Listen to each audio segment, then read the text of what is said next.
आज संगममौली गावातील जिल्हा परिषदच्या शाळेमध्ये येसुबाई फाउंडेशनच्या वतीने श्री सुहास राजे शिर्के यांनी शाळेच्या सुरक्षिततेसाठी एक सीसीटीव्ही कॅमेरे शाळेला लोकार्पण केलेले आहेत.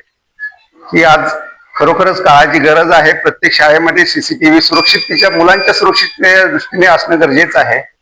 तर ते राजे शिर्के साहेबांनी मोठ्या मनाने शाळेला दान लोकार्पण म्हणून दिलेले आहेत.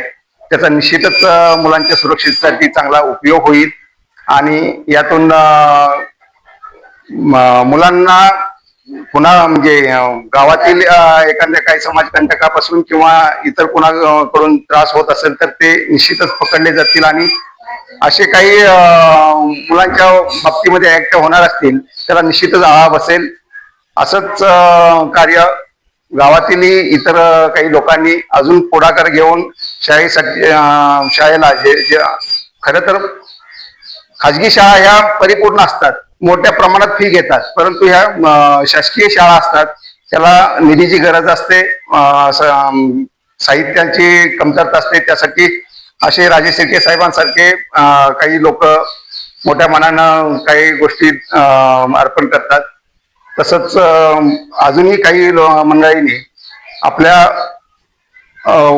जेवढं शक्य होईल त्या पद्धतीनं पुस्तकरूपी किंवा इतर अजून कुठल्या सुरक्षिततेच्या रूपानं पाण्याच्या फिल्टर मशीन असेल किंवा अजून कुठली साधनं असतील या पद्धतीनं मदत करावी हीच सर्वांना माझी नम्रतेची विनंती आहे.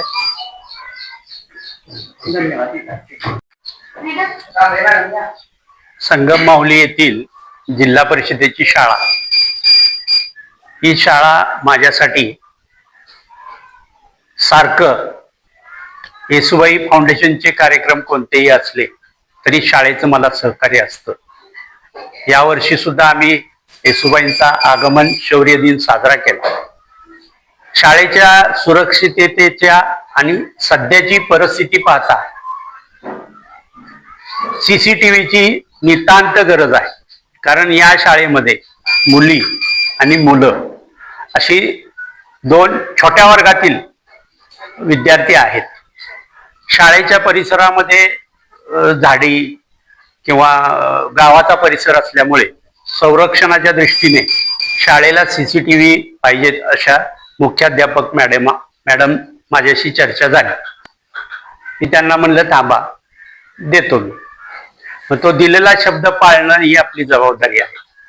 त्यातून समाजकार्याचा सुद्धा एक आपल्याला आनंद मिळतो आणि आपण जे पैसे घालवले हे या सगळ्या शाळेच्या विद्यार्थिनी इथं येणारे रोड रोमिओ असतील यांच्यासाठी हा एक मोठा संदेश जातो आणि शाळेच्या परिसराचं संरक्षण होतं. हे मला बाईंनी सुचवलं त्याबद्दल त्यांचेही अभिनंदन करतो व माझ्या शब्दाला मान देऊन आज साहेबांचं सुद्धा इथे बोलवण्यामागचं उदाहरण असं आहे की इथं जी शाळेच्या परिसरामध्ये काही लोक येत होती, मुलं येत होती, त्यांना हे साहेब आल्यामुळं बाबा इथं साहेबांचं लक्ष आहे अशा एखाद्या प्रकारची त्यांच्यावर जरब बसेल आणि त्यांच्यापासून साहेब येण्यामुळं शाळेलाही संरक्षण प्राप्त होईल आणि शाळेवरही लक्ष असावं अशी एक साहेबांना विनंती करतो आणि मी माझे 2 शब्द संपतो.